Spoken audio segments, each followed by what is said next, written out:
This ain't rock and roll. This is the Joe Rogan Podcast. Welcome. I'm Joe Rogan.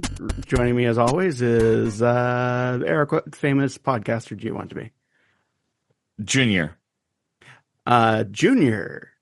Joe Rogan Jr. That's right. My son is joining me. We are. That was loud. What was loud? Yeah, you'll fix it. It's fine. Is everything loud on my end? No, not you. Oh. It's all the music's. Huh. So interesting. Also, I'm way bigger than you. Yeah, well, you know. For those of you watching the video, Which is I'm not really big, and that's Dan. And it's very odd because as Joe Rogan Jr., my son, you would expect that you would be smaller than me. Because I am a mixed martial arts fighter and a professional comedian. And the best one, by the way. Mm-hmm. Do you ever listen to Joe? You don't listen to it. You do listen to podcasts. You don't watch things. No, I never watch things, and I don't listen to that person. Well, comedy is back. That's all I gotta say. Great. Yeah. Welcome to Side C.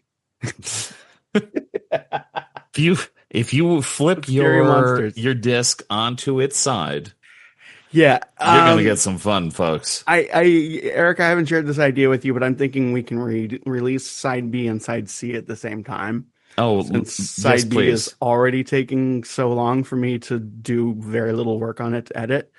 That way people won't be like, because we're so good at podcast. Because podcast editing sucks. Wait, what? Even when it's easy, it sucks. It's just like, oh gosh, yeah. I gotta do the thing. Click, click, click. It's done. God damn it! Release it. It's Jimmy! like it's like renewing your license. It's just like I do have to. If there are any Colorado State Police listening, I do have to renew my license plates. I just they never sent me the thing, or if they did, I never got it.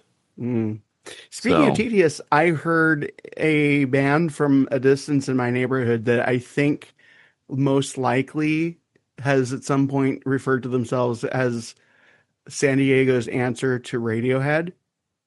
And if you ever want to hear the things that are irritating about Radiohead, listen to a band that fancies themselves as a local answer to Radiohead. Because at that just point, show up with an instrument, any instrument, and say, "I'm ready." Because they always just take like the 3 tracks on like it's always like the tracks that are possibly the least interesting, like the 2 tracks like on In Rainbows, where it's like, okay, this is a throwaway, but it's in between 2 tracks that are like fucking amazing. That's your standard In Rainbows. I mean, I just picked In Rainbows as an album. Okay. What's your standard for Radiohead? OK Computer. Okay, hold on. We're gonna do a Radiohead tier list. Hold on. Okay. Yeah. You know what? We need a new episode here. Let's teach Dan about Radiohead. Okay. It's Radioheading.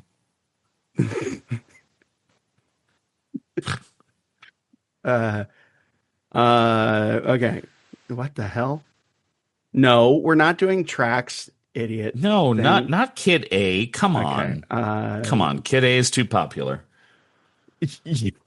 Yes, everyone knows that it's too popular. Everybody knows that Radiohead is too popular. Okay, this person has already remix this list. Here we go. We are going to do at the end of this episode, or on side D if we end up getting there. We're halfway through one album of David Bowie. We are going to. I'm just going to put all these at the bottom because it's not letting me move it. Hold on. We are going to do an album tier list for Bowie That's albums. yeah, that was a lot that was under perfect. Come on. Okay. Eric, do you want me to do mine first or do you want to do yours first? No, go for it. Let me hear what you think about Radiohead. Okay. No, let's do yours first because I think yours is going to be more normal. No, normal for me would be let's start OK Computer. Okay, OK and Computer. Listen to the entire damn album. OK Computer weirdly. Okay, so that's perfect, near perfect, less perfect, still all right. Near perfect. You say near perfect, okay? You know what? Well, I don't know what I'm looking at. So, okay, this one it's I think it's a moon pool or something like that. What? This album?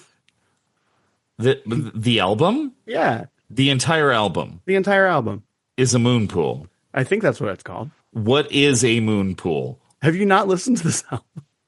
Okay, I've listened to this album many times. It's a CD. I put it in. I don't know what. I don't the one see with the. names It's of the one things. with the thing with the water. The. Yes, thank you. That was a very good representation. It's the one that sounds most like a Bjork album. I don't know how to explain it. Yeah, you're on point there, but I just don't know what the name of songs are on albums from the 90s because I put them into a CD player, and if I touched the CD player, it would skip and it would start again. Since Zoom isn't allowing us to do audio, hold on. Let me just do this. Yeah, Zoom does not like us to do this. There's a picture of a woman with a gun, an arm gun. What is that?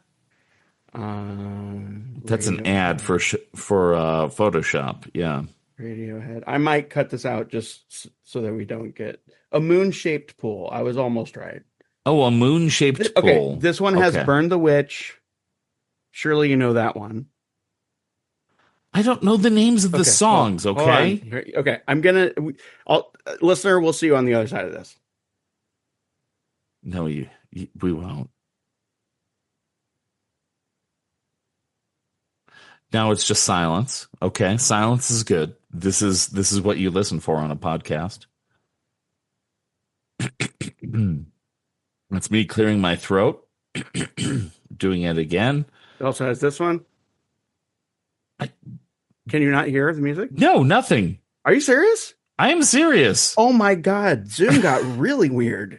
We are not doing well at podcast today. It's okay. Hold on. It's right up against the mic. Nope. Nothing. It's blocking music. Are you peeing onto the mic? Hold on. This is insane. Audio, okay. Spatial audio. Yeah, not. That's wild. Wow. Okay. Well,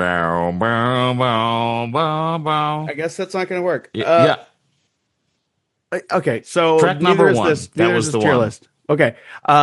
So you don't know Burn the Witch. Okay, how about In Rainbows? I know the songs. I just don't know the names of the songs. This is the album that song is on. No, it's not. It is. No, none of them have ever been on. Okay, you said Kid A is where's that? Forget Kid A. Come on. What? Come on. In Rainbows. Clearly, you don't like that one. No, I like all of them. Are they all near perfect? You're putting them on near perfect and perfect, and you know what? I like those albums, but I can't hear any of them, so who cares? I'm not playing anything. This is such a ridiculous episode. I love it. I'll go to bed. Okay, The Bends. You know that album, right? Have we all got the Bends? Are we really sinking? Yeah. Where does that go? I like that one because it has that song has it's got a scientific thing going to it. I don't know what I'm talking about. Well, the Bends are the Bends are a real thing. Yeah. It might be that we have the Bends. It's entirely likely. So does this one go above or below OK Computer for you? Below. Okay, so less perfect or still all right? What do we? Dan. Is this a good placement for it? Okay. Yeah, that's good. Okay. What are we doing? Are we ranking Radiohead albums Yes. right now in Yes. the beginning Yes. of a Bowie episode? Okay. That's exactly what we're doing. Okay, that's exactly what we're doing. Albums. Because I don't know the names of songs because I just Okay. put them into the thing and they played Hail to the music back in Thief. the That's the old one with days. all the George W. Bush stuff. Radiohead made songs about George W. Bush? Loosely. Were they political? Uh, they have been political and usually in ways that are good, but I won't say anything more about that. Good? Are Well, you saying that Radiohead look, made I know that you love I love George W. Bush, okay? um okay, what we're learning is that Eric doesn't really know Radiohead that well. No, I don't know Radiohead that well. Okay, here we go. Here's my tier list. Near perfect, less perfect. It goes, that one's good. Less perfect for Okay Honey. That's the one with Creep on it. Kid No, A, that's the only good song. perfect. Yeah, okay. Amnesiac, fucking perfect. In Rainbows, near perfect. Dan, are you telling me that you King of like Limbs, less Radiohead? perfect. Oh yeah. Moonshaped Pearl, Pool rather. I'm gonna go perfect on that one. Oh. Hail to the Thief, less perfect. Boom, there we go. That song is good though. The George W. Bush song. Yeah. I love George W. Bush. Yeah. Yeah. It's a great painter. So when last we spoke, we were talking about fashion, not the concept, the song. And we were left with this feeling of, okay, so a couple of feelings, which were, first of all, it might just be a song. Maybe it would be better served if it was on Lodger, but also we've been talking for like 2.5 hours. So can we please stop? Beep, beep. Beep, beep. So taking that last part out, we've been talking for 2.5 hours. I don't think my take on it has changed. What about you? I listened to the song multiple times today. Mm-hmm. I very much enjoy that song. It's an enjoyable song. Beep, beep. Okay, moving on. Yeah, yeah. Move on. Yeah. Thank you. I don't. It's a single. I think it deserves to be a single, and I think that It's catchy. it's catchy. I almost feel like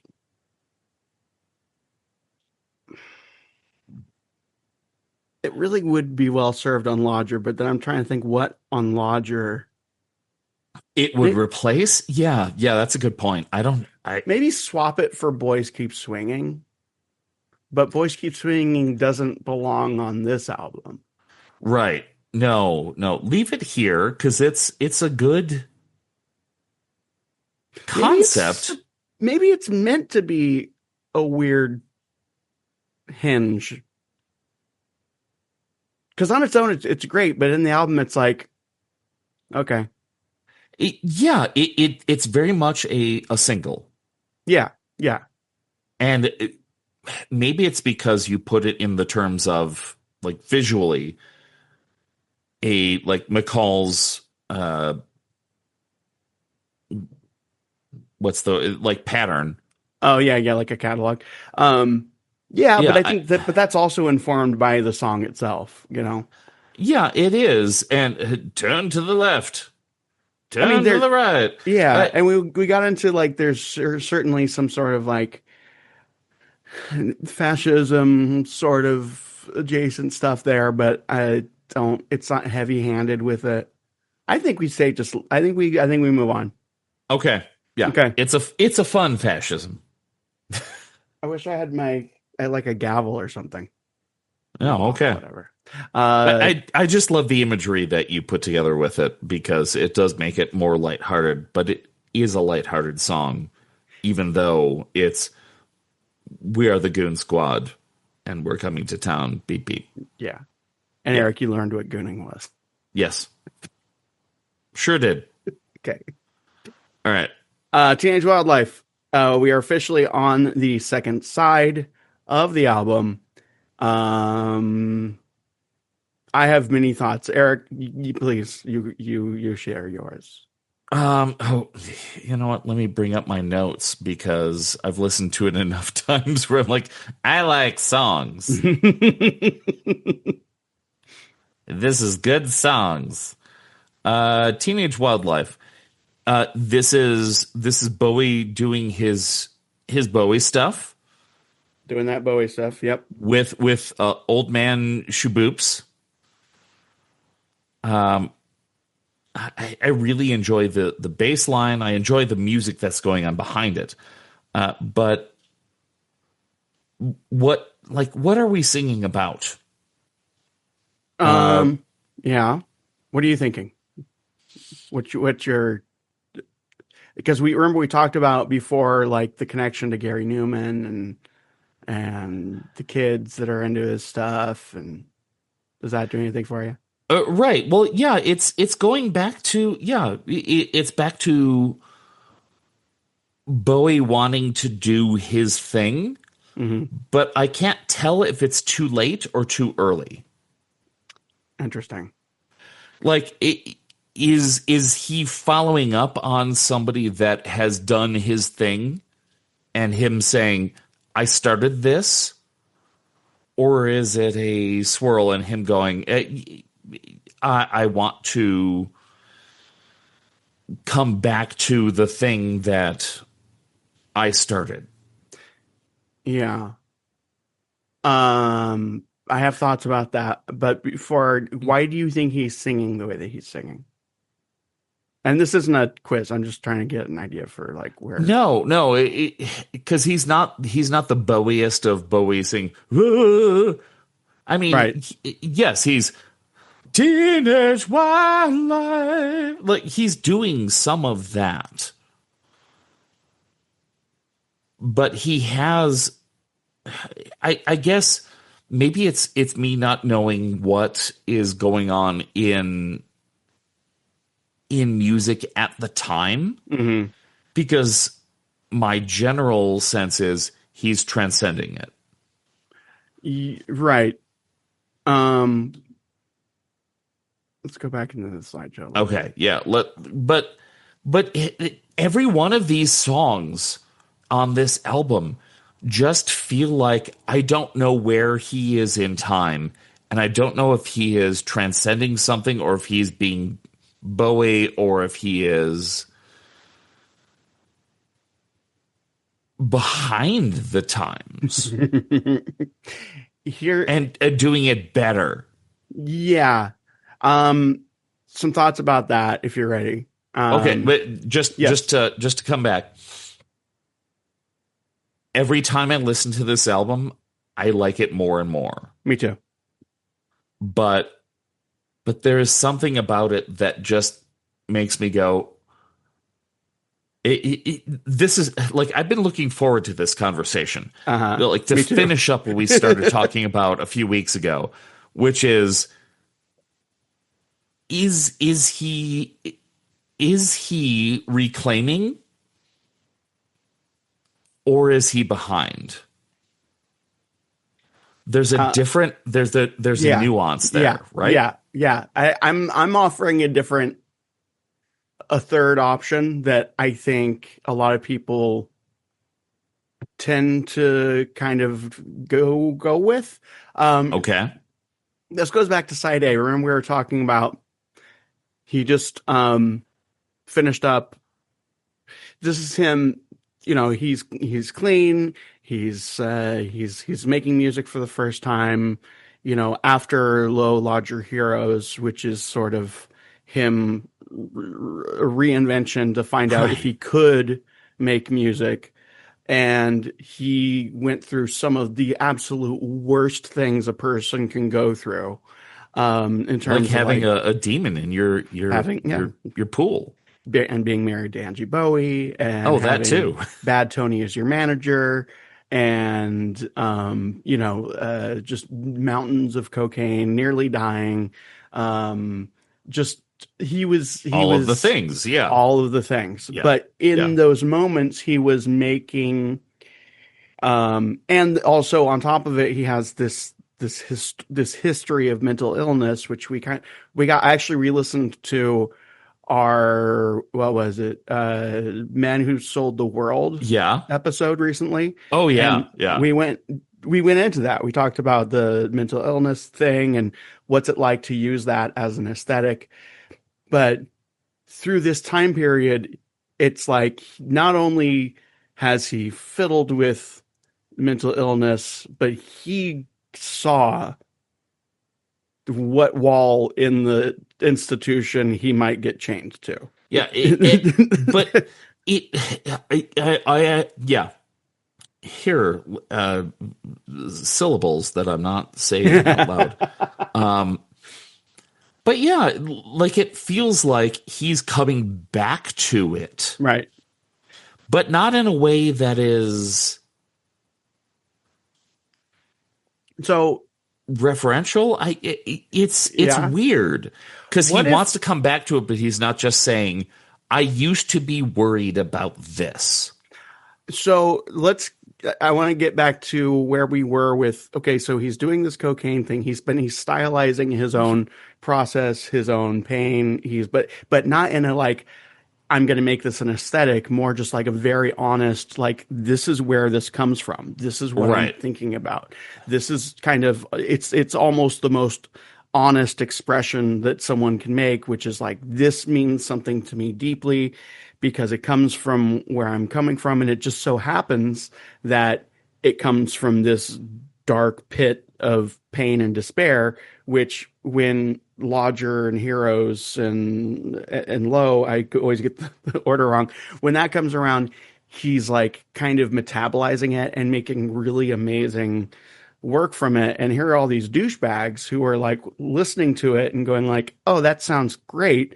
I'm gonna like, what if I turned that into my aesthetic?" Which goes Right. back to, we got Gary Newman, who this was 100% his aesthetic. He even fucking borrowed the the lighting idea. The lines. Yeah. Yeah. So, but it's also fair to say, because Twitter and social media didn't exist, these were albums that were just coming out.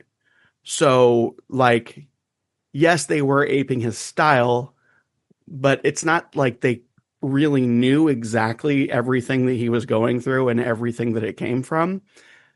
But still, if you are David Bowie and you're seeing these people aestheticize, whatever, use your darkest, most troubling moments as their jumping off point to make a name for themselves, it's got to sting a bit, right? Yeah. So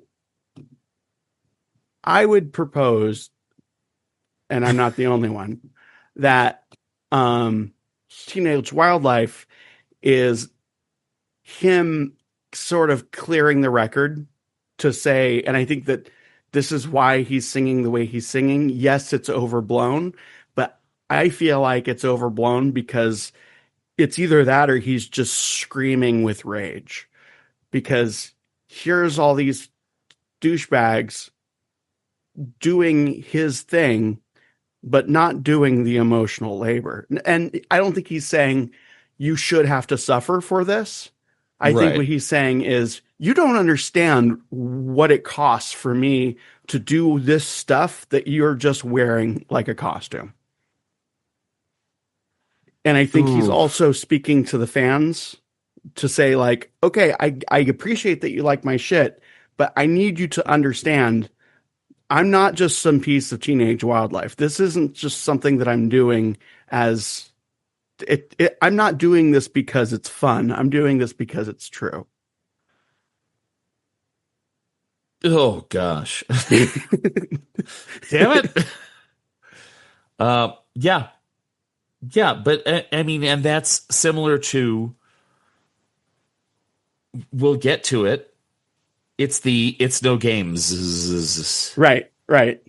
The early one, he's screaming, Yeah. just screaming into the mic. Yeah, like painfully. And when he does it again at the end, it's different. Mm-hmm. We're using the same lyrics, but we're saying, okay, fine. Yeah, basically. Yeah. How come you only give it?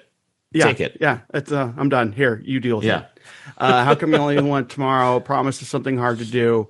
Real life adventure worth more than pieces of gold. Blue skies above, sun in your arms, strength at your side. Hope in those squeaky clean eyes. You get chilly receptions everywhere you go. Blinded with desire. I guess the season is on. That is kind of seen as a sort of statement of like, I see you, Gary Newman. I see you, Duran Duran. I understand why you're doing what you're doing, and I can't fault you for it. However, yeah, thanks for listening to me. Yeah, yeah. I'm glad you were paying attention. Yeah. Here's what you need to know. So you train by shadow boxing, search for the truth, but it's all used up. Like, he's basically used up the truth for them. I did this. Yeah.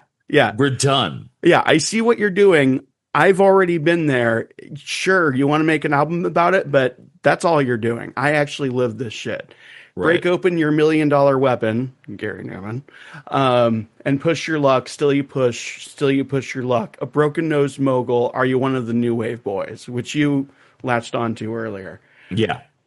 Same old thing in brand new drag comes sweeping into view. As ugly as a teenage millionaire pretending it's a whiz kid world. You take me aside and say, well, David, what shall I do? They wait for me in the hallway. I'll say, don't ask me. I don't know any hallways. I'm not here to hang out. I'm doing this. I'm not here for the green room. I'm not here for the admiration. I'm this shit you're doing. It may look like what I'm doing. What I'm doing is something entirely different that just happens. What I did only resembles what you're doing because you made it, what you're doing resemble what I did. Right.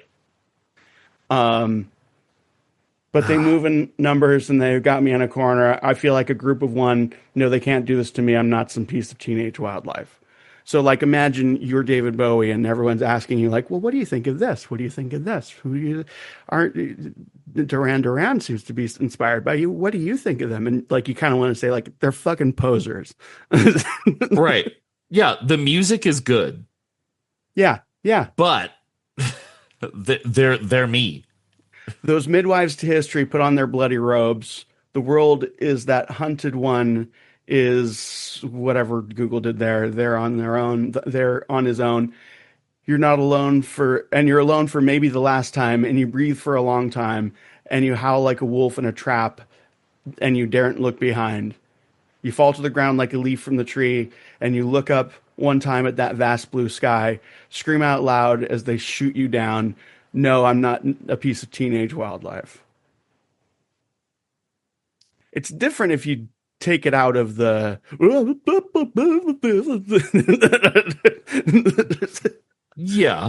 yeah, but the words they mean something, right? This is his lyrics have always meant something, right?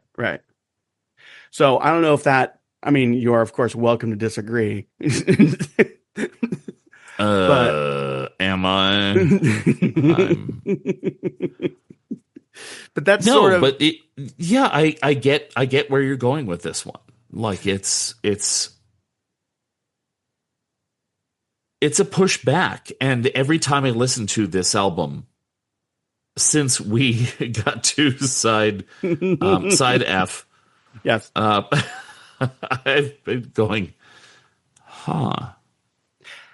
And What is he doing? I Why would he do this? Yeah, yeah. And I always thought it was too long, and I always wondered why it was so long. And I always thought, I never understood why this song got so much respect. Because, like, on its own, it's an okay song, but in terms of like the Bowie like catalog, it's not super strong. But I think what makes it stronger is that, like, Huh. for lack of a better term, fire in the belly that is in the heart of this song. Right. I'm not just doing something, I'm responding. Yeah, right. And I think this also gets me to a place that I still struggle with to an extent, but I did struggle with when I first started getting into Bowie, like seriously getting into him, was, because he bounced around so much, and because, he was charming and he could act and all these things. My perception of him early on was that he was kind of that he was kind of the very thing that I think he's criticizing in this song. He's just some, like, he may as well be Simon Le Bon or the lead singer of Duran Duran. He's just some pretty boy who's like has a team of writers and producers behind him who lucked into this and is just kind of good at being famous. And I think that is so not true. He's clearly not. Yeah. Like, there's so much more there. And I think that that's also a struggle that he has had historically, because it's so easy to see him as just surface level, which he invites you to do, and especially in this album. It's almost like daring people to misunderstand where he's coming from, only to then say, like, oh no, this is actually coming from here. And then when you approach it with that in mind, just like for me with this song, when you approach it with that in mind, it's like, oh my God, this has so much more to it. You're hitting things with me right now. And that's good. That's why we're doing this. But it's this listening to this album, I keep going back to The Man Who Sold the World. Mm-hmm. Because for a long time now, he has felt in his skin. Maybe? But now we're going back to a point where everything he did was around this, hey, I'm insane. Right. I could go insane. Yeah, yeah. Because I know that this is in my lineage. I know that this is in my blood. And I'm young, and I don't know how things are going to go. And after that, yeah, a lot of the things that happened were probably drugs. Right. But we're coming back around to say, is there something else that I didn't get? Mm-hmm. Well, I think that my take on this entire album is that this is David Jones screaming at us through a David Bowie album. Right. Oh yeah, especially because we're going back to Action Man. Right. Where we're going back to Major Tom. Yeah, and I think that this song is it's like he doesn't, again, just my take on it is that he doesn't wish ill will on anyone. Maybe Gary Newman, let's be honest. But it's like, you motherfucker, you don't understand where that came from.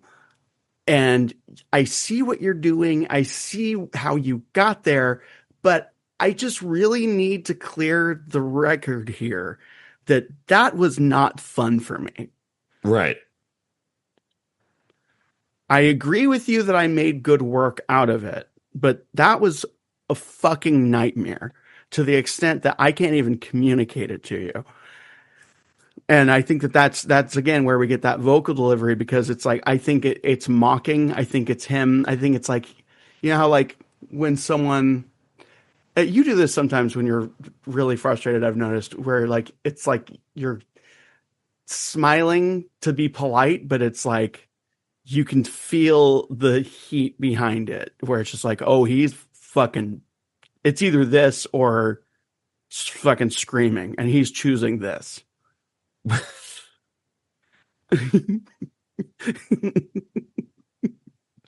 And I have thanks for bringing my job into this, but oh my goodness, yeah, I get that. Where you, like, this is how I deal with things, right. And how much longer do I have to sit and wait until I can tell you what I really think? Yeah. So it's his version of that, which is, I'm going to be a crooner, you know? Right. And crooner, it works so well. Yeah. At this point in his career, and at this point in music, he's almost like, thinking about the music that's coming out around this time. Sure, it fits. Yeah, totally. And he should be a star. Absolutely. to more than just the people who are, you know, using his shit, you know? Right. Which brings us to Scream Like a Baby. I feel like these two songs are connected. But we can get into that. I want to get your thoughts first. This is one of those that just sticks in my head. Yeah. Because of the chorus. But and then there's that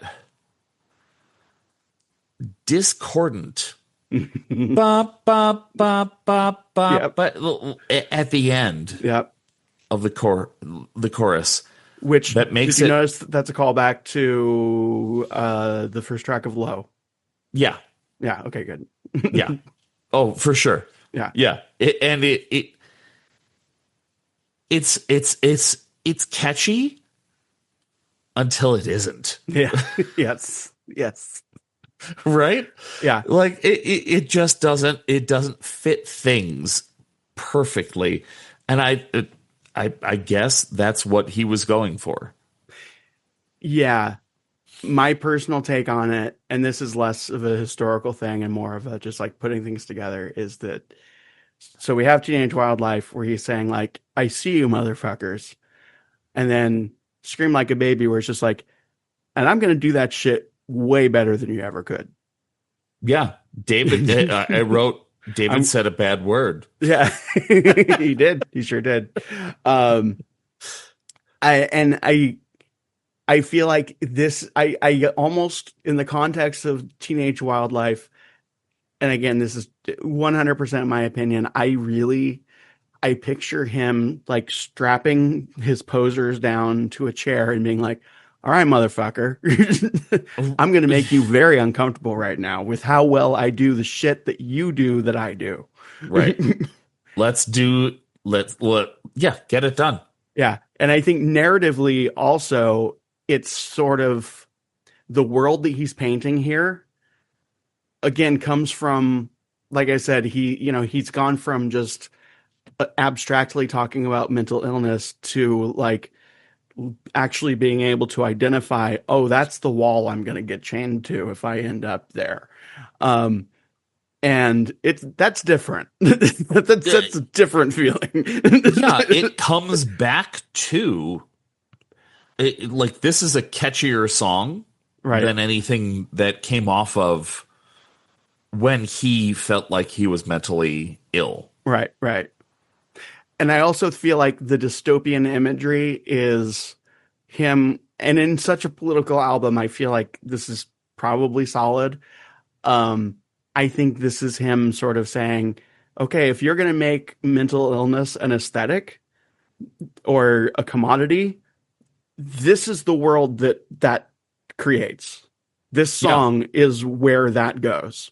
Huh. Not this song, but the world in this song is where commodifying mental illness. That's that you motherfuckers want to do that. I get that. It's cute.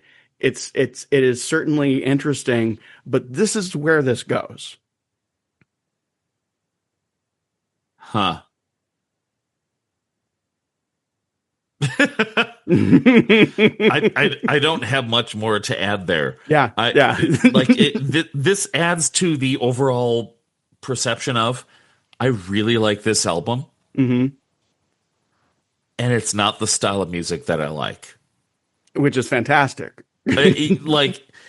Everything fits so well together. Yeah, Yeah, it's lyrics, it's ideas.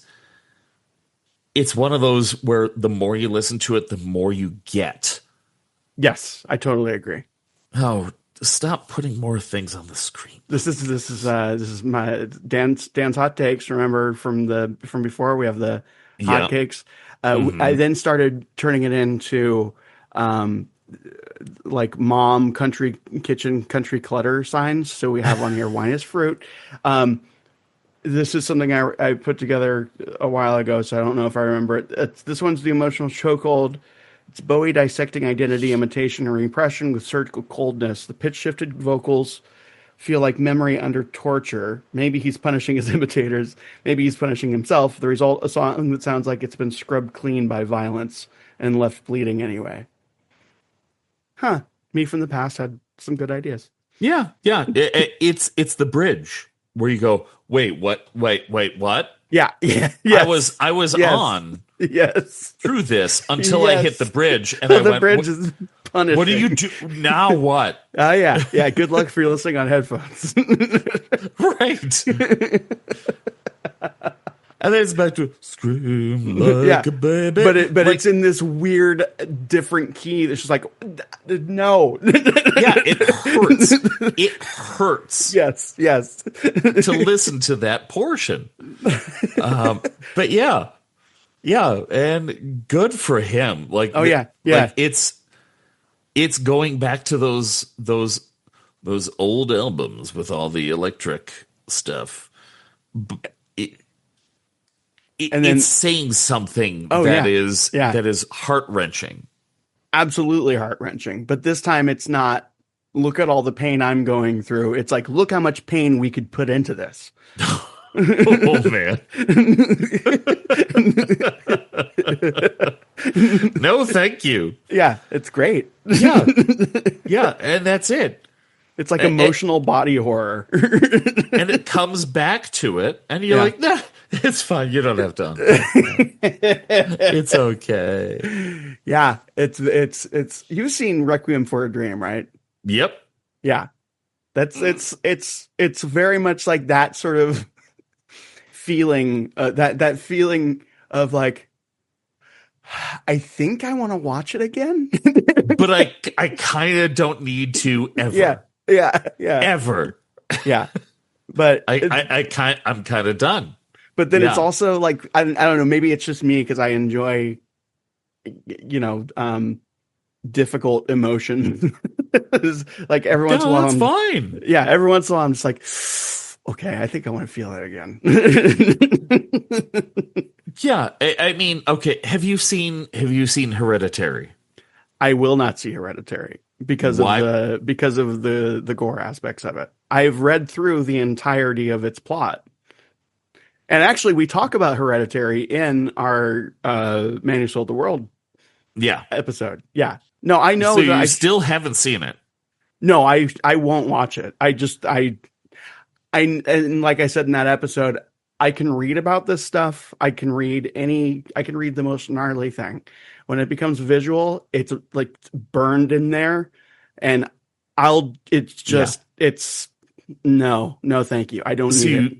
You still haven't seen it, and I completely respect that because I can't unsee the things that I have seen. Right. Yeah. I remember narrating it to my wife because she just closed her eyes. Yeah. And she said, I can't watch the end. Makes And sense. yeah. And I narrated the whole thing. And for weeks, it was the thing I woke up to. Yeah. Um, the moment where I was just like, okay, if they're going to do that in the movie, I don't need to see anything this person does ever, is when she does that thing to herself. Yeah. When I'm just like, okay, I respect that. I respect it. That sounds amazing, but it's not for me. I cannot do it. Hey, horror fans, I respect the hell out of you. I love a horror movie, but there are things that I can't do. Yeah, I just can't go there with you. Yeah. Yeah. Moving on. Hey, we're in that area again. We've been there before. We're here again, and let's move on to Kingdom That's right. Come. It's time for what Eric's referring to is it's a time for a word from our sponsor. The today's sponsor is Harness. You know them from the Supreme Resort. Bowie fans might not be familiar with it, but if you miss being attached to a leash-like harness as you go to a theme park, you can order adult-sized versions of that at Harness. They have the little the bouncy cord that is sort of like what old people put on their wrists so they don't lose their keys. If you remember what a phone looked like, yep, yes, like that. That's one of those. Yeah. We also have they also have fun patterns themed to The Office and other things that people who like nostalgia enjoy. Anyway, Harness now available where Purple is found. Purple is found. All right, we're back. Kingdom Come. It's a weird song after. Oh, by the way, Scream Like a Baby. I'm convinced that the last few drum thumps are just him dropping the mic. Oh, okay. It's just like, there, fuckers. Dang it. That's how you do it. Kingdom Come. I don't have strong feelings about this song at all. Maybe you do. I don't know. I'm not. I wrote. I'm not saying that because you're a God person. I don't. Maybe it's more your stuff than mine. No. Yeah. I don't. Wow. I don't relate this to God at all. Oh, it is. Yeah. But thinking of it critically, let me read notes I wrote. Please. Months ago when we started this freaking thing. I missed the beginning of this. I'm not rewinding. Dan, I have work to do. Nice. There's a tone to David's voice. I want to know what he is trying. I don't know that I like this. That's it. That's it for this song. I kind of don't care about this song. Okay. I've listened to it many more times, and it's like, oh, it's this one. Okay. What else do you have?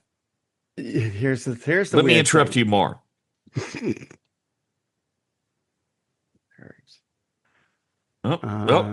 There he goes.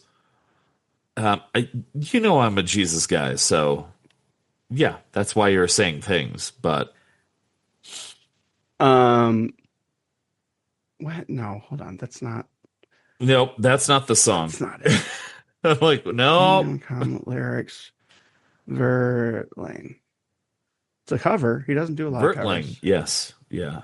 Well, I walked in the pouring rain, and I heard the voice that cries, "It's all in vain." The face of doom was shining in my room. I need one day somewhere far away. Lord, I just need one day. Well, I'll be breaking those rocks until kingdom comes, and I'll be cutting this hay until the kingdom comes. I'll be breaking these rocks until the kingdom comes. It's my price to pay. river so muddy, but it may come clear. Like this song is about a lot of things. It's about like hope and redemption and, struggle and all these things. He's pleading, and Yeah, I don't know why I don't connect with it. I would argue that you're not supposed to. Okay. I think that in this one, he's showing us how his imitators sound to him. Ah. Like, Huh. I'm going to take this thing that has clearly so much meaning, and there's so much to it, and there's so much like passion behind it. And it's not that he couldn't sing it in that way, right? Even, yeah, at the end, I won't be breaking no rock, and Da, da, da, da, da, da. Yeah. like it doesn't work for me. And I think that that's on purpose. I think that this is like his version of like, have you ever seen, you don't watch YouTube videos, but YouTube videos exist of like people, people speaking gibberish Okay. to make it clear what an American accent sounds like to non-Americans. They're actually pretty interesting because you can Okay, hear well, it. other than my favorite, which is the Italian guy who did a cool Italian sounding song that you know the guy, right? Like he did a song that was Uh, supposed to be like a song in it really charted in the 60s, and it mm, was him imitating like English, but it was all gibberish. that sounds vaguely familiar. But it's like what I'm hearing Sorry, in yeah. no, yeah, you're fine. What I'm hearing in this song in relationship to the previous two tracks, because I'm thinking, okay, it's a throwaway song, but the lyrics are clearly not throwaway. It clearly comes from someone who is feeling something. Tom Verlaine's kind of the contemporary. Like, why would you shit on this song unless it's to Uh-huh. prove a point? And then I go back to Teenage Wildlife and Scream Like a Baby, where it's like, okay, Teenage Wildlife is sort of the thesis statement saying, here's what this really means. Scream Like a Baby is sort of like the body paragraph that says, like, okay, well, here's an example of what this can look like, and Uh-huh. I'm going to show you how to do this thing actually more correctly. And then Kingdom Come is almost like the non-example of like, okay, I want to show you, like I was saying, I want to give you an example of how your shit sounds to me when you think that you are actually doing the thing that I did. Ugh.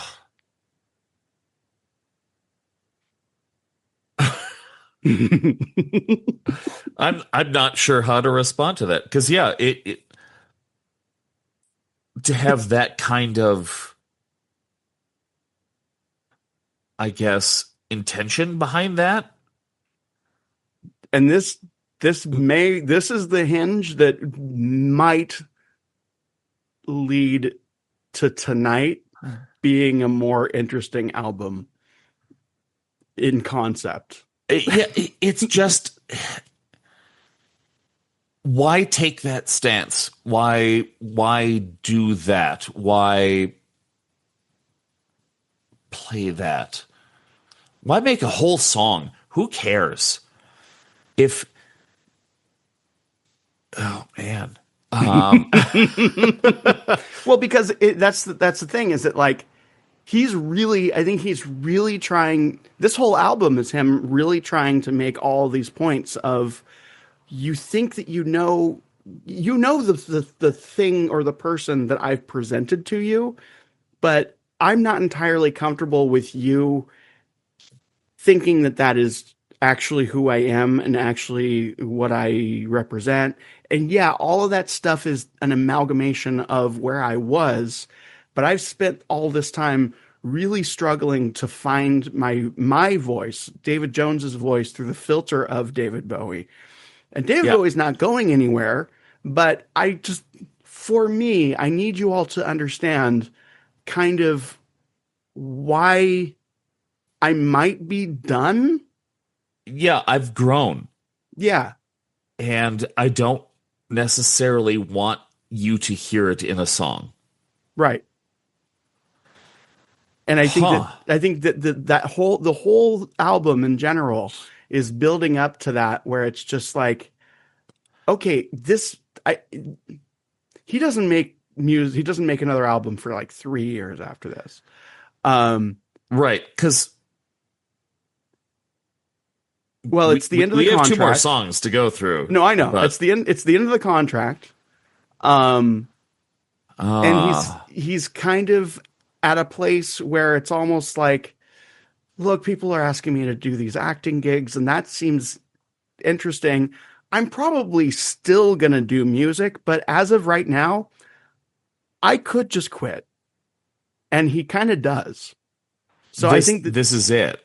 yeah, We're so done. I think that this, I don't know for sure, and I recognize it's not a super strong argument that Kingdom Come is supposed to feel the way that it does. It could entirely be a throwaway, but at the same time, he's way capable of making it not a throwaway. Right. So in that setting, it's almost like, okay, did he suddenly become an idiot, or is this on purpose? Because he's got more to say, and he does have two more songs. Right. And I feel like if he's going to make something feel like beige as an emotional experience, why not use someone else's music? Oh, gosh.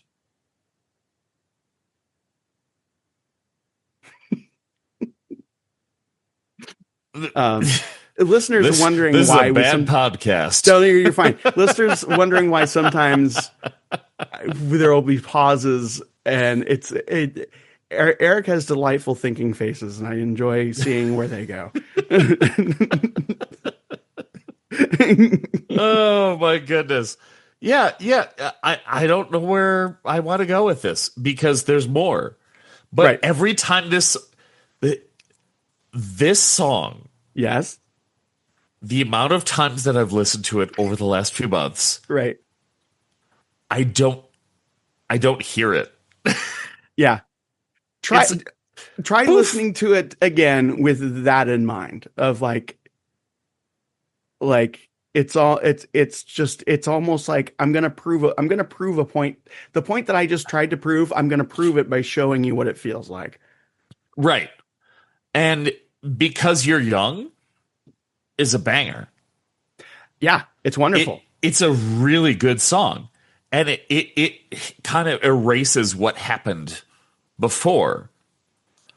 Because while you're like struggling to go, what is this? You're like, oh, hey, I like this song. It's good. Like oh, we're good. We're back into a fun song. Can you figure out why Pete Townsend is on this?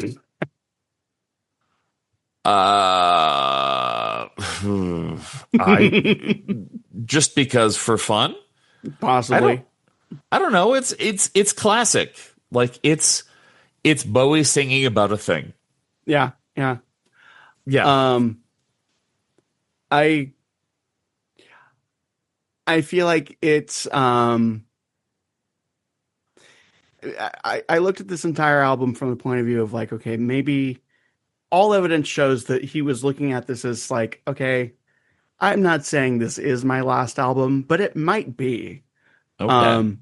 And I think that this was sort of his send off to, I mean, it's a lot of documentation says that it's sort of to his son, but I think it's also to the fans. Okay. Basically saying like,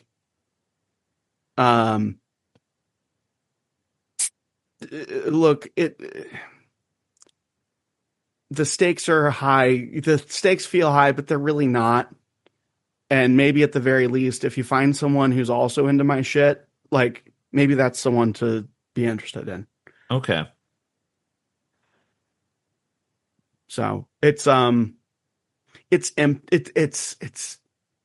platitude, but it's like it's I was about to also say, are filled. you saying it's empty?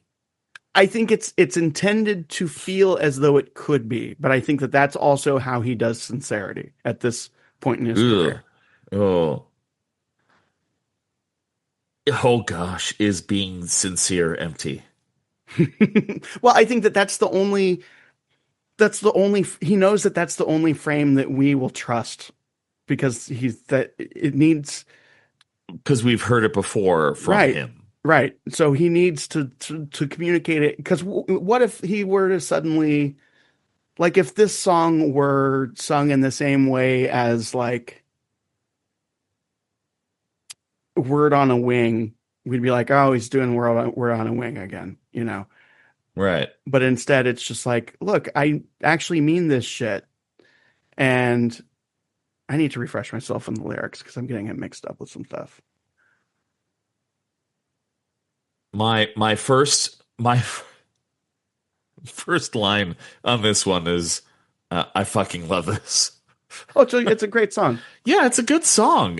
Like it's well constructed. It is the music is good. It's interesting. It's fun.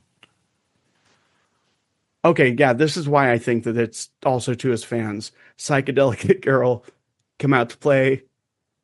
Little metal face boy, don't stay away. Um, basically, like, look, we're all going through shit, Right. and I know that you may feel like the world is built to destroy you, but and maybe it is, but you know, you'll find someone, Right. and it might not last forever. It might, you know, it might not be something that you recognize immediately, but it can still be real, you know. Um, it's love back to front and no sides. That's one line I just can't get. I don't know what he's trying to say there. But he's going through it.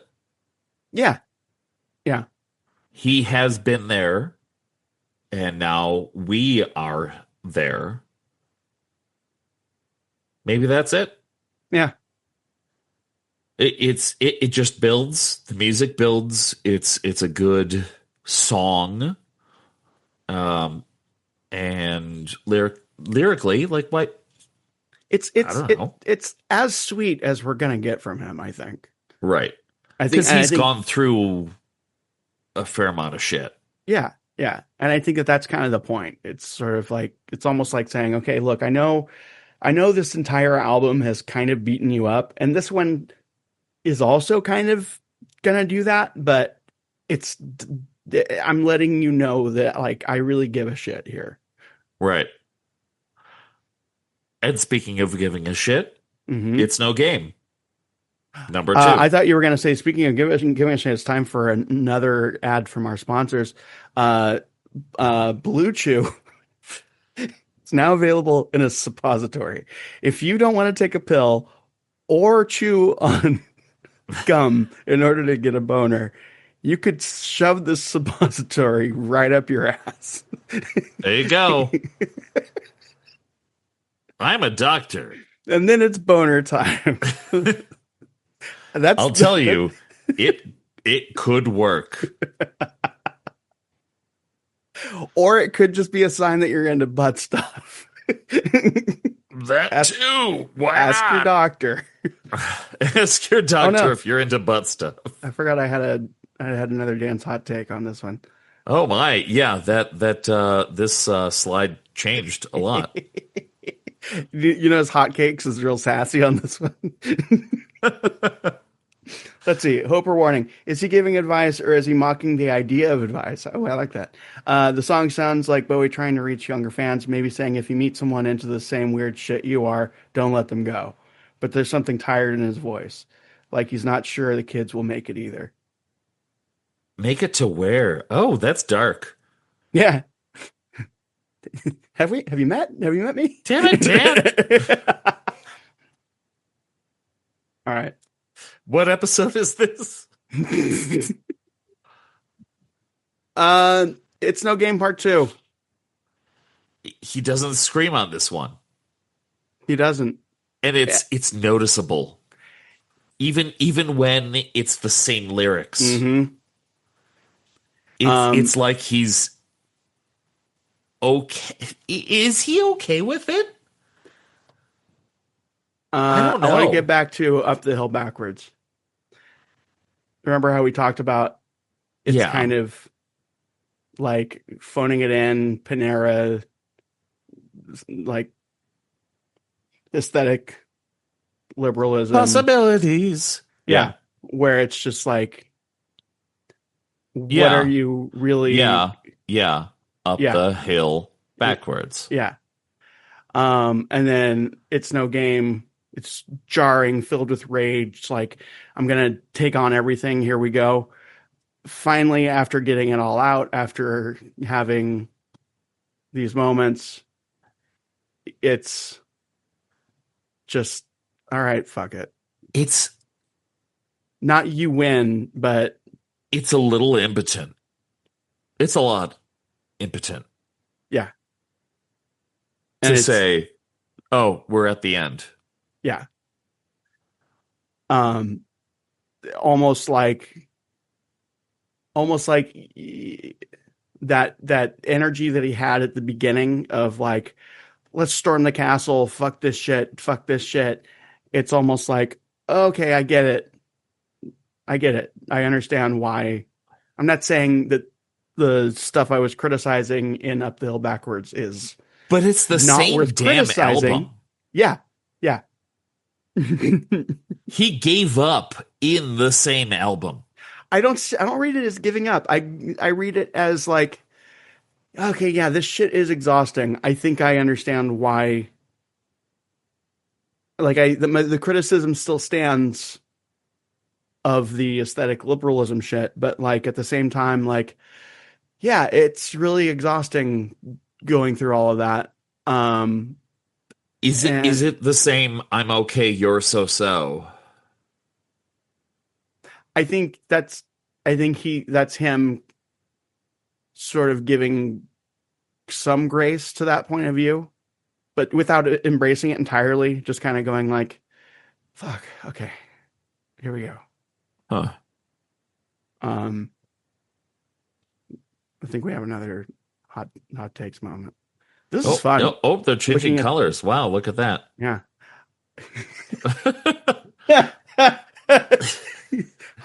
Hot Cakes is currently having a moment of mild racism. Let's see. Structure, rage, and exhaustion. He opens the album with a scream and ends with a sigh. Part 1 is all fury, distortion, shouting, even weaponized translation. Part 2 is slowed, resigned. Same lyrics, different world. The fight didn't end. The fight just dulled. It's a structural cry about activism, gender, and how rage curdles into fatigue. Me from the Past has really good. Did you write those words? Is that from somebody else? What do you mean? That sentence there. It's a structural cry about activism, gender, and how rage curdles into fatigue. That's my writing style. I don't know how much of that is Bowie bought, but I did talk to the thing for like 6 hours. You taught a robot how to write that sentence. Yeah. Yeah, that's you. Yeah. Because yeah. I'm telling you. Super interesting. I'm telling you, I use AI like ethically. No, I know, and I get it. It's just things like that are, I guess, why we do this podcast. But this album starts with Bowie screaming into a mic. Yeah, to the point that it hurts to hear him scream that loud. Come on, man, back like off. What are you upset about? It probably took days for him to recover from that. Oh yeah. And then at the end, he's like, Yeah. And that's what is so interesting about it. Did he give up, or have we evolved? I think, oh, okay, that's Dan, interesting. have we evolved? Oh, which version of Where me are do we you now want? after this album? um, I think my read on it is in terms of like his message, his meta message about David Jones speaking to us through David Bowie. I feel like it's sort of him going, I've said what I need to say. I still mean it, but I don't really need to yell at you anymore. Really? I think so. I don't think that I don't think the song is intended to be that. I'm talking about like in how it functions on the album itself. Okay. I think that that's what's happening there. In terms of the, I I'm sure it's saying other things on its own, but that piece that I just said is kind of enough that I don't feel like I need to engage more in it. Huh. Like I've never heard this song in the wild outside of this album. No, no, The first you one, never would. right? You never would. The first one, I mean, I'm not saying it's a single, but like if you're driving through town and you tune to the like college station, they could reasonably play the first track, and I would probably be like, that's an interesting choice, but I'm here for it. But if Right. they were to play this track, it would be like, why?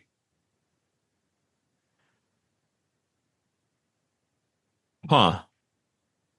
And I think that that's partially the point. Because again, it's all he's still disappointed. I think that's what it is. We go from rage to just disappointment. Oh man. And I think that that's Oh, also an acceptable way to approach. every time I listen to this album, I hear something different. Yeah. Yeah. It's great. I again, I did not care for a lot of this album until this round of re-listening, and it's, well, we'll get to it when we get to our tier list. It's up Oh there for me. gosh. Yeah, Uh, but just like those early the first time you get to It's No Game, yeah. there is there's a push Yeah. It's behind like, it. oh, okay, here we go. Right.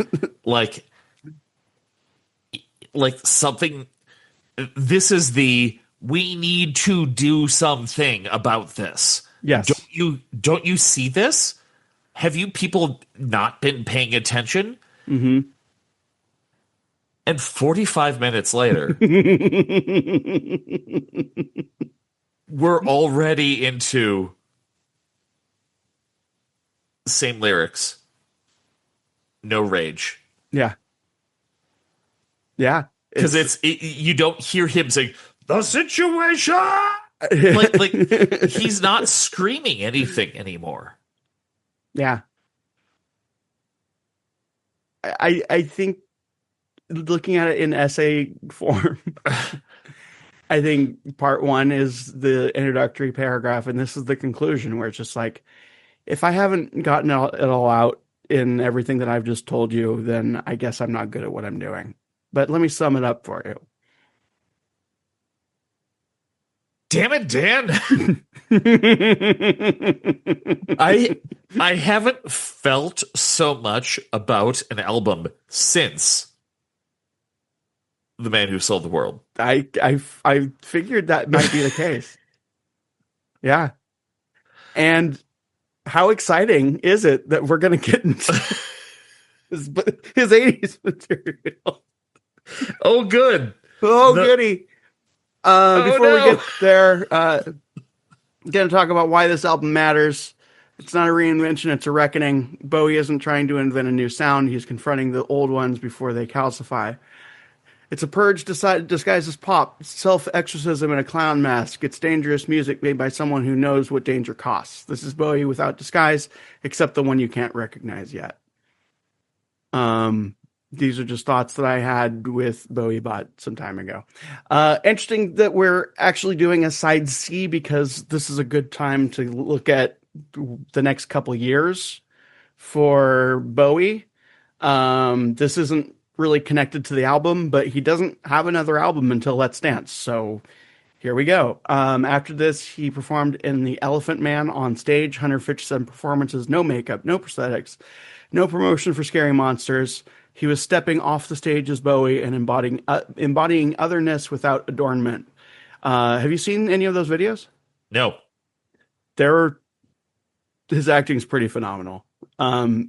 And I can imagine he's a very good actor. Yeah, and it's just him in a nappy, looking like just contorting his body in a way that's like consistent and like you can see the Elephant Man it's not like the cartoons where it's just like, oh, now Bugs Bunny looks like a roast beef. It's like you can see the mannerisms that it really works. Huh. Merry Christmas, Mr. Lawrence, everyone's favorite Christmas movie. Sonic and spiritual precursors live here, especially in It's No Game. You can hear him building the voice that will later say it's all over. Are you a fan of Christmas movies? I love Christmas movies, of course. So you have seen, I'm not of course, a Jimmy, but Merry Christmas, Mr. Lawrence, which is I have never heard of that ever. Spoilers, not a Christmas movie. Oh, good. Possibly one of the most depressing movies I've ever seen. Cool. So, of course, as you can guess, one of my favorites. Yeah, that's a Christmas movie for you. Yeah. All right. So we're getting into material that we could definitely fill the Patreon with because, no joke, it is actually one of my favorite movies. And, but holy shit, you're in for a ride. Well, we owe them some content, don't we? Yeah, we do. Again, not related to the album, but biography wise, John Lennon's murder happened in December of 1980. Shadow arrives later, but it arrives. So Bowie was blocks away on the killer's list. And he just Wait, what? Yeah. Yeah. And Mark, whatever the fuck his name was. Yeah, who cares? Yeah. He had a list of people that he intended to kill. Apparently Bowie was above Lennon on that list and just couldn't get to him. Wasn't his whole thing like he thought he was them? Let's find out. I really don't know. Is that Chapman or that was the Chapman, Reagan guy, yeah. right? Mark David? Sounds right. Oh, look at that. What a charming Oh, young he's man. so smiley. Oh, what a pleasant man. Why did he primarily due to a complex mix of personal issues, jealousy, and a warped identification with the fictional character Holden Caulfield from The Catcher in the Rye. He felt betrayed by Lennon's lifestyle and a 1966 comment about the Beatles being more popular than Jesus. Oh, so he was one of those guys. I mean, Jesus was pretty popular for a long time. Yeah, it was kind of a fame whore, if you ask me. Just kidding. Please assassinate Dan. And don't worry, there's people out there that I think probably want to. Let's see. This is from Reddit. I'm sure the story is common, but I feel I need to reiterate it because I'm. By the way, this is by I'm the real Bob Dylan. So Bob Dylan wrote this. Oh, the real. I'm really grateful this happened how it did, even though it's tragic. Spoken like a true fan. Mark David Chapman, who killed John Lennon, originally planned to attend a performance of The Elephant Man, which Bowie starred in. He was going to assassinate David Bowie during the performance. John Lennon, Yoko Ono, and Chapman were all supposed to have front row seats. I'm not sure if Chapman was going to kill Lennon and Bowie or just Bowie, but I guess him seeing Lennon the day prior made him take this opportunity. Edit, from what I'm gathering, Lennon was the main goal. Oh, Bowie was the backup plan. Okay. Okay. As a Bowie fan who also doesn't like the Beatles, I'm honestly kind of upset. Do you know this person? No. Oh, okay. John Lennon? Yeah. Or this person who the Bob Dylan? No, Bob Dylan wrote it. I don't know Bob Dylan. You don't know Bob Dylan? No. I thought that was one of your podcasts. We're no I longer know on Bob speaking Dylan. terms. We're no longer on speaking terms. He criticized my brisket, and I said, "You, sir, are no longer welcome in this studio apartment which I have filled with brisket smoke." That's why you only got to episode 38 of Dan Knows Bob Dylan. What else do we have? This is from BowieBot to you. To me. To you. So echoes going forward for you. When you feel confused, you're probably close. It wants you to think about these things. Where does this album start to fall apart, and why is that the most honest thing about it? And what does it mean? This is something to sort of keep in mind going forward. What does it mean for an artist to be furious about their own influence? And when polish becomes protection, can sincerity still get through? So, why this might hurt so precisely. It's the final breath of the 70s sound. Alomar, Murray, Davis are all here. This is goodbye. It's not back to basics. It's back to the broken mirror, a fragmented greatest hits of emotions Bowie no longer wants to feel. He's not arguing with culture. He's arguing with himself. What imitators miss. Spiral is the message. The refusal to resolve is the structure. Teenage Wildlife and Scream Like a Baby aren't laments. They're indictments. Fashion isn't a bop. It's a scalpel. He's not saying, please don't copy me. He's saying, you won't survive what I survived, and I wouldn't wish that on you. And that's the end of my notes. That is very true. Yeah. Yeah. So it's weird. Oh, gosh. Well, yeah. So Dan. That's why we do this. The history here is that after this, he goes to Switzerland and just kind of skis, and for all intents and purposes, may as well retire until one fateful day when he records a certain song with a certain queen named Queen. Under pressure. The Queen? The Queen. Her band Queen, a bunch of corgis that she turned into human beings. Right. Please entertain me. Oh, wait. I would love a song about a bicycle. There we go. Hello. The Queen. What do we think about women with fat bottoms? Oh, I love them so much. The fat bottom ladies have been bred out of our very vertical family tree for quite some time. But we traded it for this lovely Habsburg jaw.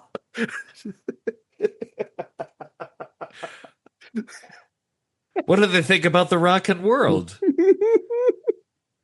I don't know that reference because I don't actually listen to Queen.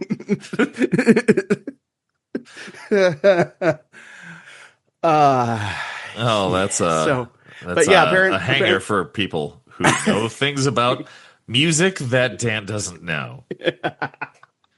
Because if Dan really knowed, he would know that fat bottom girls make the rockin' world go round. Several of my cousins are missing toes due to genetic abnormalities. Oh, no.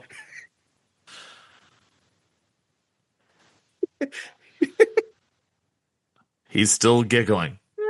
All right. I just love the idea of the queen just delightedly talking about all of the inbreeding. Oh, well. Oh, well, you see, it works like this. It's all tied to the U.S. and to the world economy, you see. One of my uncles had 17 toes. It's what you get for trying to snatch the aristocracy.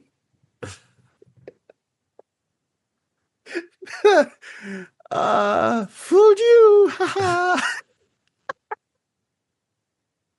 Don't go back to the frickin' Okay. thing. Time for Eric's tier list. Here we go. Okay. I'll probably put some music behind this just for funsies. All right. I don't remember. I'm actually going to save it this time. I forgot to save it last time. So we're going to start with the album that we didn't really listen to, David Bowie. Remember, it's just like regular grading. No, I don't remember that because we didn't listen to it. We listened to parts of it. We listened to enough of it to verify that we didn't need to listen to it. The Laughing Gnome was enough. Yes. So just like regular grading, D is not good. A is great. S is like better than great. Where's this one going? I don't know. I mean, Laughing Gnome is pretty awesome. Don't make me do this. I didn't agree to this. Eric, would you like to do this, please? Okay. Okay, there you go. Now you agreed to it. C. Okay. Space Oddity, aka Man of Words, Man of Music, aka David Bowie, Part 2. D. Other than the one song. That's fair. That's fair. No, there's no right way. I mean, the whole idea is that this will change, and that's part of the fun. Man Who Sold the World. I'm guessing somewhere up here. A. Okay. Hunky Dory, where are you? There you are. Hunky Dory. Also A. Ooh, okay. Ziggy.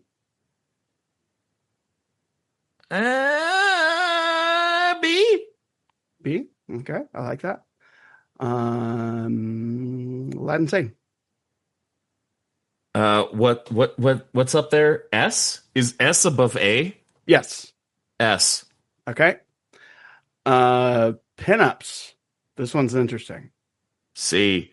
Okay. You weren't agreeing in Spanish that it's interesting. You were putting it at C. C. I agree.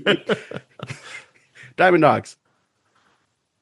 Oh, I've been wanting to re-listen to Diamond Dogs this weekend. It's a fun re-listen. A. Okay. Young Americans, right here. There we go. B. All right. Station to Station. C. Okay. And then Low. Oh, C. I'm going to withhold judgment on that one. I don't know. I have to re-listen to a few of these. This is meaningless. It's all just entertainment. It's fine. We've been doing this for a long time, so right. I need to go back to some of these. Heroes. B. Okay. Again, I'm not going to make any comment on that. I feel like I'm just trying to fill in spots on your screen. That's exactly what this is. Lodger. Oh. C. Wow. Okay, big moment. Scary Monsters.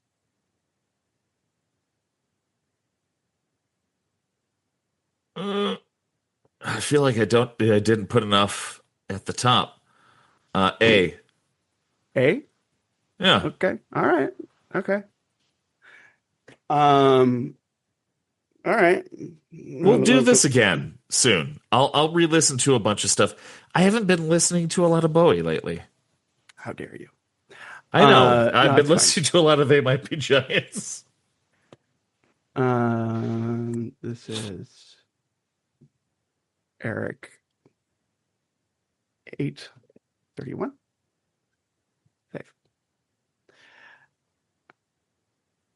Okay. This Yeah, part's you know gonna. what? I'll do a full re-listen before our next episode, which is in 17 years. You don't have to. I mean, this is all just for fun. No, Um, no, that's the whole point of this is to like engage with the thing. okay. I see Now, albums that I don't understand or recognize. all right. Now we're gonna do the part that will undoubtedly disappoint or piss off people, Nope. and then do my tier list. Okay. Oh, Uh, so you mean you matter on this podcast too? Sometimes. Okay. Okay. Let's see. David Bowie, the first one is Laughing Gnome, fucking D. Man of Words, Man of Music, I'm gonna put it as C. This is all just based on today. Man Who Sold the World, B. Hunky Dory. Wow. There's some awesome piano. Mm, mm, mm. You put it I'm in gonna. D, and I'm gonna be pissed off. Makes it more tempting. As an album, okay, there are moments that go up to A. As an album, it's a B, I think. Okay, album. Um, Okay, yeah, that's a good point.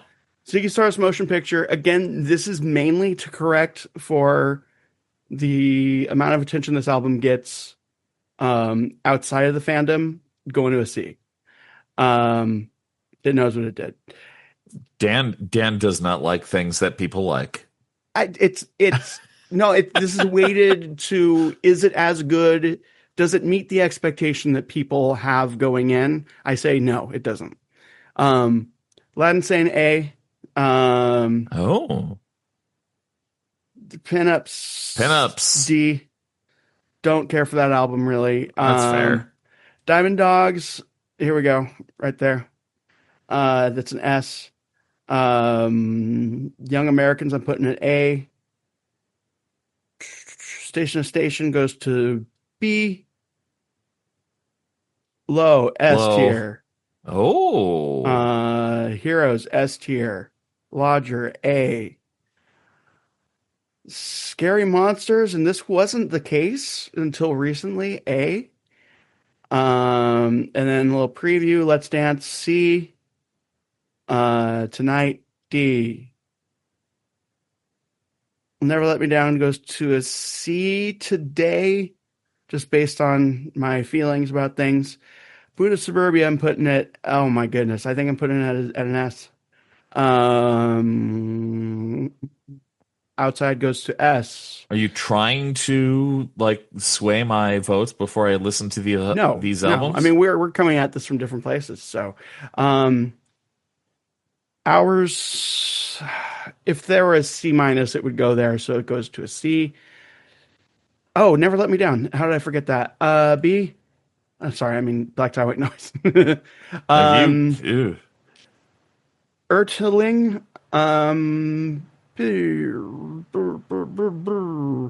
Averages out to an A. Reality. Jesus, what a. I don't love this album. D. C rather. Next Day. A. Black Star. S. Heathen. You know what? I'm going Heathen A. Next Day B. There we go. Boom. That's We me have today. work to do because I want to listen to some of these albums. So, Yeah. This is me. 8:31. Boom. Done.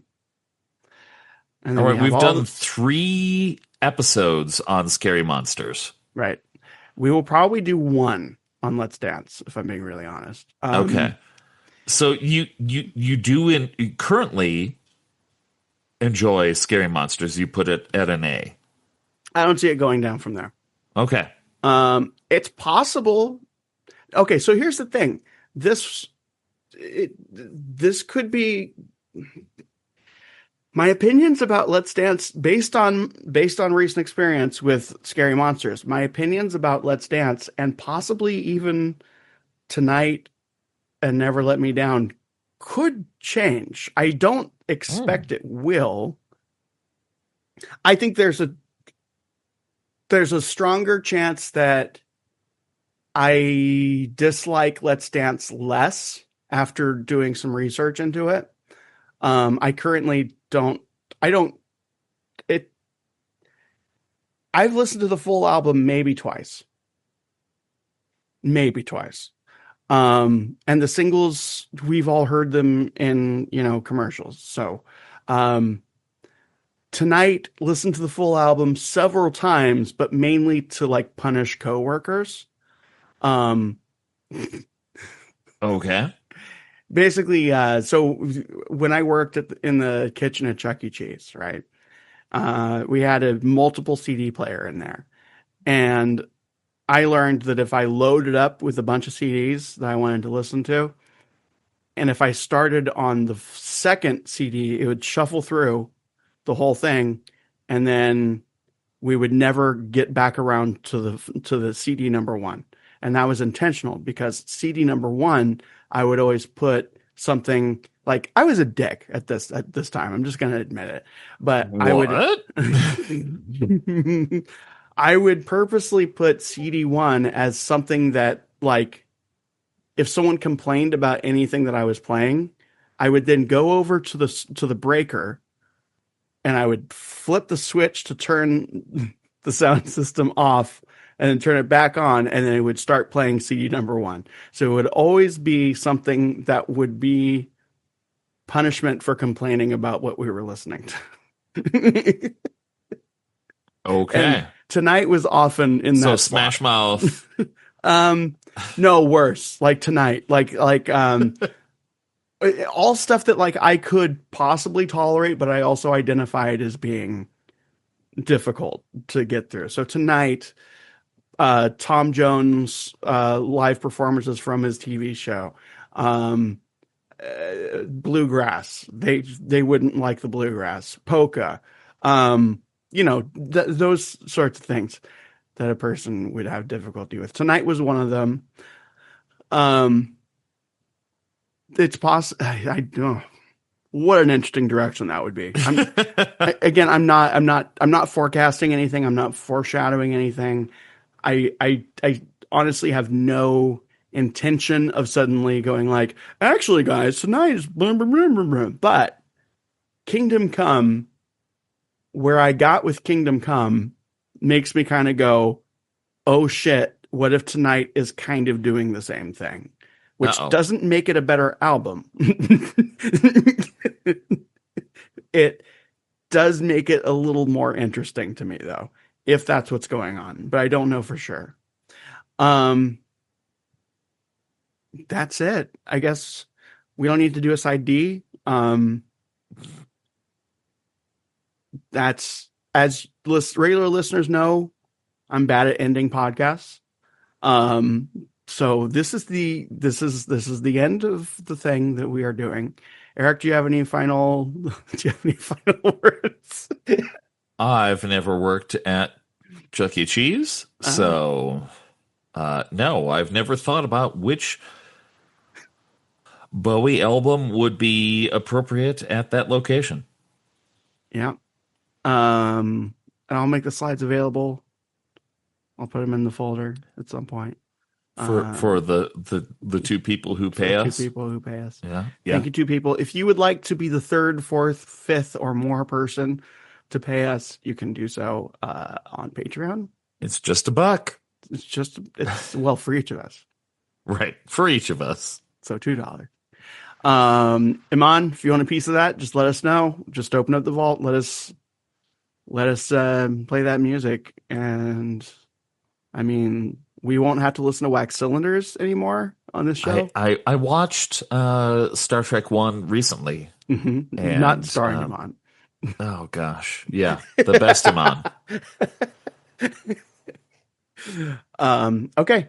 That's it. I'm going to hit the button and bye-bye. We love you.